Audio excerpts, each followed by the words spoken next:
பிரியமானவர்களே, எப்படி இருக்கிறீங்க? நல்லா இருக்கிறீங்களா?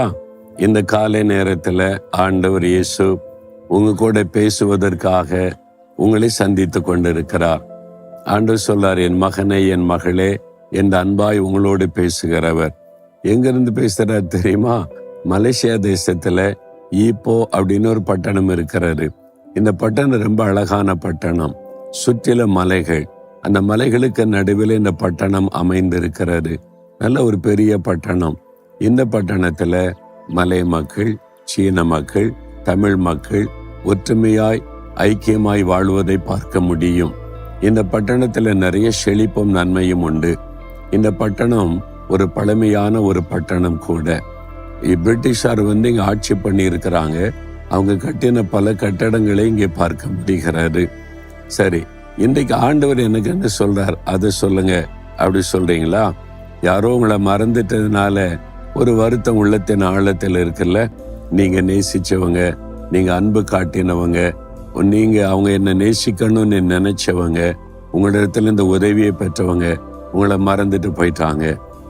நீங்க அதை நினைக்கும் போது சில சமயம் உள்ளத்துல வேதனை வருது இல்ல? அது உண்மைதான். மனிதர்கள் நம்மை மறக்கும் போது நமக்குள்ள ஒரு பாதிப்பு உண்டாகும். ஆனா ஆண்டவர் சொல்றாரு, ஏசாயா 44:21 நீ என்னால் மறக்கப்படுவதில்லை அப்படின்னு ஆண்டவர் சொல்றார். ஆண்டவர் உங்களை பார்த்து சொல்றார், என் மகனே, நீ என்னால் மறக்கப்படுவதில்லை.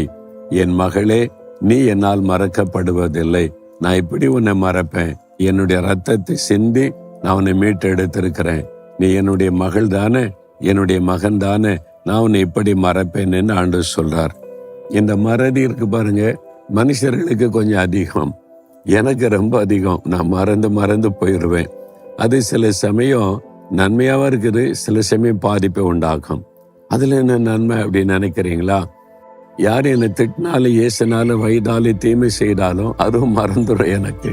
அடுத்த முறை அது நினைவிலே வராது. அவங்கள பார்த்தாலும் அவங்க எனக்கு தீமை செய்தவங்க மாதிரி எனக்கு நினைப்பே வராது. அது ஒரு ஆசீர்வாதம் தானே? அது ஒரு ஆசீர்வாதம். அதே சமயத்துல சிலர் பார்ப்பாங்க, பிரதர் ஸ்தோத்திரன்னு அன்பா பேசுவாங்க.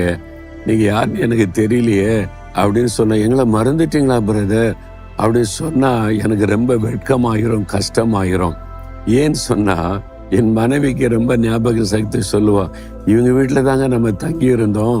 அந்த ஊருக்கு ஊழியத்துக்கு போனப்போ 3 நாள் அவங்க வீட்டுல தங்கி இருந்தோமே, எங்களை ரொம்ப நல்லா கவனிச்சாங்க, சாப்பாடு கொடுத்து அன்பா கவனிச்சாங்க. அவங்களையே நான் மறந்துட்டேன். எனக்கு ரொம்ப மறதி.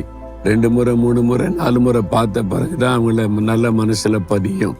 ஆனா ஆண்டவர் அப்படி இல்லை. அவர் நினைவில் வைத்திருக்கிற தேவன், மறக்காத ஒரு தேவன். நம்ம யாராவது மறந்துட்டாங்கன்னா உண்மையில் ஒரு பாதிப்பை வரத்தானே செய்யுது.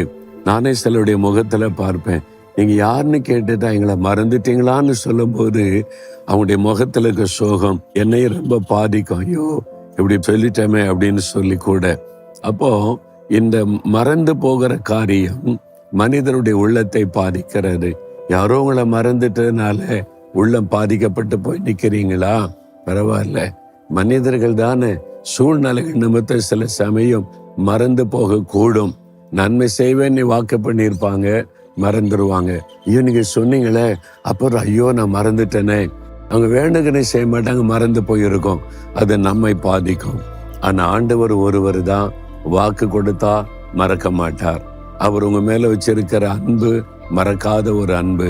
அதனால உள்ளங்கையில வரைந்து வைத்திருக்கிறேன்னு சொல்றாரு. ஆண்டவர் சொல்றாரு, நீ என்னால் மறக்கப்படுவதில்லை. என் மகனே, என் மகளே, நீ பயப்படாது. ஏன்னா உனக்காக என் உயிரையே கொடுத்திருக்கிறேன், என் ரத்தத்தை நான் சிந்தி இருக்கிறேன். நான் இப்படி உன்னை மறப்பேன்னு சொல்றார்.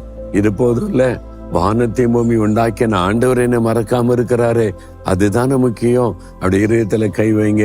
ஆண்டவரே, யார் என்னை மறந்தாலும் நீர் என்னை மறக்காத தேவன். என்னை நினைவில வச்சிருக்கிறீங்க, உள்ளங்கையில வரைந்து வைத்திருக்கிறீங்க, அது எனக்கு போதும். உமக்கு ஸ்தோத்திரம், ஸ்தோத்திரம், ஸ்தோத்திரம். இயேசுவே ஸ்தோத்திரம். ஆமேன், ஆமேன்.